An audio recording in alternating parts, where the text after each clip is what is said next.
Hey guys, welcome to the एनानो classes. And आज हम लोग कंटिन्यू करने वाले हैं एनालॉग सर्किट्स की प्लेलिस्ट को, जो कि इलेक्ट्रॉनिक्स एंड कम्युनिकेशन ब्रांच का सब्जेक्ट। इसमें ऑलरेडी 2 वीडियोस हमने बनाई थी एंड आप प्लेलिस्ट में देख सकते हैं। तो हम वही प्लेलिस्ट कंटिन्यू करने वाले हैं एंड उसमें थर्ड टॉपिक है integrator using a op-amp. So as you all know, op-amp के बहुत सारे एप्लीकेशंस होते हैं। तो उनमें से ही एक एप्लीकेशन होता है इंटीग्रेटर का। ओपैम्प को एज अ इंटीग्रेटर भी यूज़ कर सकते हैं। इंटीग्रेटर का मतलब क्या हुआ? इंटीग्रेटर का ये मतलब हुआ कि हमें आउटपुट वोल्टेज, मतलब आउटपुट पे इनपुट का इंटीग्रेशन होके मिल रहा है, like V O equal to time integral of input voltage. लिखा भी हुआ है, this circuit produces the output voltage which is a time integral of the input voltage. So या यही लिखा है जो मैंने बोला, तो आउटपुट पे हमें time integral of input voltage मिलता है, time integral of input voltage. So या ये फिगर देख के आपको एक और चीज़ याद आ रही होगी, इन्वर्टिंग ओपैम्प की। कॉज ये फिगर ऑलमोस्ट इन्वर्टिंग ओपैम्प से सिमिलर है, बट एक ही चीज़ जो चेंजेस ला रही है वो है ये। इन्वर्टिंग ओपैम्प में यहाँ पे फीडबैक रजिस्टर होता है, but in case of integrator यहाँ पे फीडबैक कैपेसिटर है। तो ये आपको याद रखना है। इवन ये पॉइंट आप लिख भी सकते हैं, this is an inverting opamp in which the feedback register is replaced by the feedback capacitor. Next thing है इसके application. Opamp as a integrator को हम लोग बहुत जगह यूज़ कर सकते हैं। मैंने 3 मेंशन भी की हैं। First is sweep generators, second is filters and the third is simulation studies in analog computers. तो ये आप ये सारे पॉइंट आप लिख सकते हैं इफ़ ये क्वेश्चन एग्ज़ाम में पूछा जाए। Okay, so now we will continue with expression for output voltage. हमें आउटपुट वोल्टेज निकालना है जो हमारा इंटीग्रेटर में होगा, मतलब ये आउटपुट वोल्टेज, ये वाले value. So let's continue.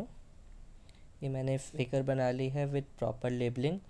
So I suggest you guys to make the same figure in your notebook with proper labelling, just like what I did. So continue करते हैं। ये वाला पॉइंट कंसीडर करेंगे सबसे पहले, जी पे हम लगाएंगे KCL। जी पे हम देख सकते हैं ये हमारा इनपुट करंट आ रहा है, वो 2 पार्ट्स में डिवाइड हो जा रहा है, I1 and feedback current IF, जिसको मैंने मेंशन किया है। ये हो गया हमारा value I equal to I1 plus IF after applying KCL rule. But हम ये जानते हैं कि आइडियल ओपैम्प में इनपुट रेजिस्टेंस इन्फिनिटी होता है। सो हमारा यहाँ पे I1 जो होगा ये वाला, वो ज़ीरो हो जाएगा, एंड अगर ये ज़ीरो हो जाएगा तो ये वैल्यू ज़ीरो हो जाएगी। सो यहाँ पे हमारा बचेगा सिर्फ I एंड IF। सो हमारा ये बचेगा, एंड इसके बाद हम लोग और थोड़ा फर्दर डिवाइड करेंगे, लाइक VS एंड यहाँ पे हमारा V2, ये मेंशन नहीं किया है, ये हमारा V1 है एंड V2 है। सो हमने I की वैल्यू निकाली। I की वैल्यू ये कहाँ से आई? ये आई है ओम्स लॉ से, कॉज ओम्स लॉ कहता है I equal to V upon R। So यहाँ पे इसकी वोल्टेज की वैल्यू हो जाएगी VS minus V2 and resistance आ रहा है R, तो ये हो जाएगा VS minus V2 upon R।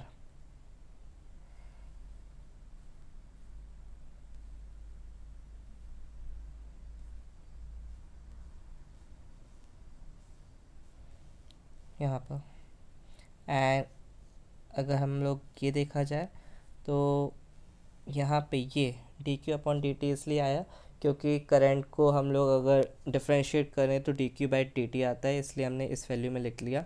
And Q हमारा सी एफ वी हो जाएगा, क्योंकि कैपेसिटर के केस में हम लोग ऐसे लिखते हैं चार्ज को। तो क्यू की वैल्यू यहाँ पर होती है in case of capacitor C we.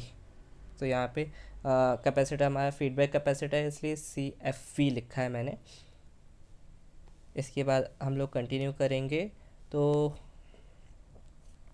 या सी एफ हमारा बाहर आ गया यहाँ से, ये बाहर आ गया। यहाँ पे D V by D T बचा। एंड फिर से हमने वोल्टेज को ही सेम तरीके से ओम्स लॉ लगाया गया है, वोल्टेज की वैल्यू लगाई। तो यहाँ पे वी टू, ये देखिए वी टू से वी नॉट जा रहा है एंड बीच में कैपेसिटर है, तो ये हमारी वोल्टेज की वैल्यू हो जाएगी V two minus V nought. जैसे फर्स्ट केस में यहाँ हुआ था V S minus V two, cause V S से वी टू की साइड जा रहा था एंड बीच में रेजिस्टेंस आ गया था आर, इसलिए V S minus V two upon R हो गया था। सेम उसी तरीके से यहाँ पर V two minus V nought हो जाएगा।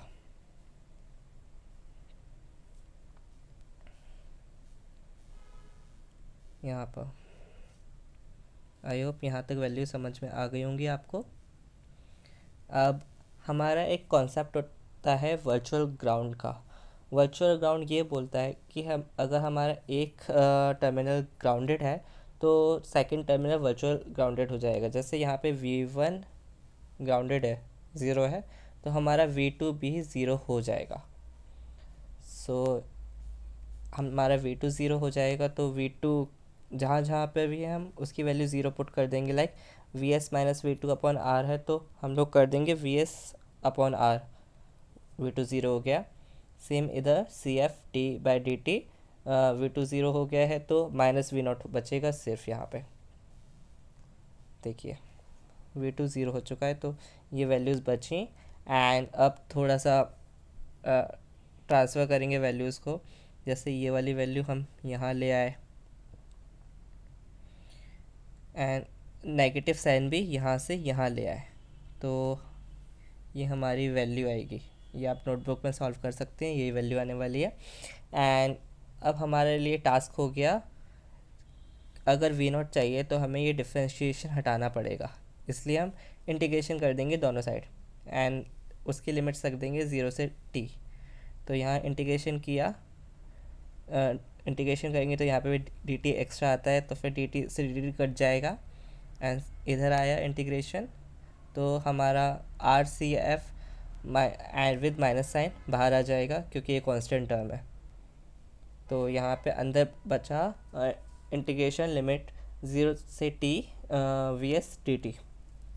एंड यहाँ पे इंटीग्रेशन पूरा हो जाए तो फिर यहाँ पे जो वैल्यू आएगी वो वी नॉट आएगी एंड यहाँ पे ये वैल्यू आएगी अगर हम आगे सॉल्व करेंगे। लेकिन हमने यहाँ पे सॉल्व नहीं किया है, सिर्फ हमने ये वाला हिस्सा सॉल्व किया है, लेफ्ट हैंड साइड वाला, एंड वहाँ से वी नॉट निकाल लिया है, तो हमारा वी नॉट तो आ गया। एंड यही जो वैल्यू आई है यही हमारी फाइनल वैल्यू है। अगर मैं दिखाऊं तो ये आपकी फाइनल वैल्यू है, यही आपको निकालनी है ओवरऑल डेरिवेशन करके। ये जो डेरिवेशन किया है ये सब हमने आउटपुट वोल्टेज निकालने के लिए किया था एंड एट लास्ट हमारा आउटपुट वोल्टेज आ जाएगा इस मेथड से। अब कुछ टर्म्स डिफाइन कर देता हूँ। यहाँ पे नेगेटिव साइन इसीलिए आया है क्योंकि हमने जो हमारा जो सोर्स वोल्टेज है, इनपुट वोल्टेज है, वो नेगेटिव टर्मिनल यानी कि इन्वर्टिंग टर्मिनल पे अप्लाई किया था, इसलिए हमारे पास नेगेटिव साइन आया। एंड हम लोग ये क्लैरिफाई कर सकते हैं इस चीज़ से कि हमारा जो आउटपुट वोल्टेज है वो टाइम इंटीग्रल है इनपुट वोल्टेज से, टाइम इंटीग्रल है इनपुट वोल्टेज का,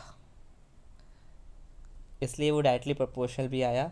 वैल्यू में देख सकते हैं V nought is directly proportional to time integral of input voltage, जो कि हमारा इंटीग्रल काम भी यही करता है। इंटीग्रल का काम भी यही था कि आउटपुट पे जो वोल्टेज आएगा वो टाइम इंटीग्रल होगा इनपुट वोल्टेज से एंड ये हमारा डेरिवेशन भी प्रूव कर रहा है टोटल फिगर्स एंड नंबर्स को देखकर।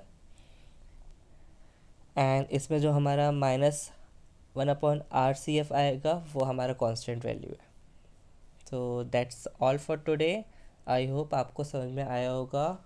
Do like share and comment and अपने दोस्तों को डेफिनेटली शेयर कीजिएगा सो डैट उनकी भी हेल्प हो जाए। That's all for today. Thank you so much.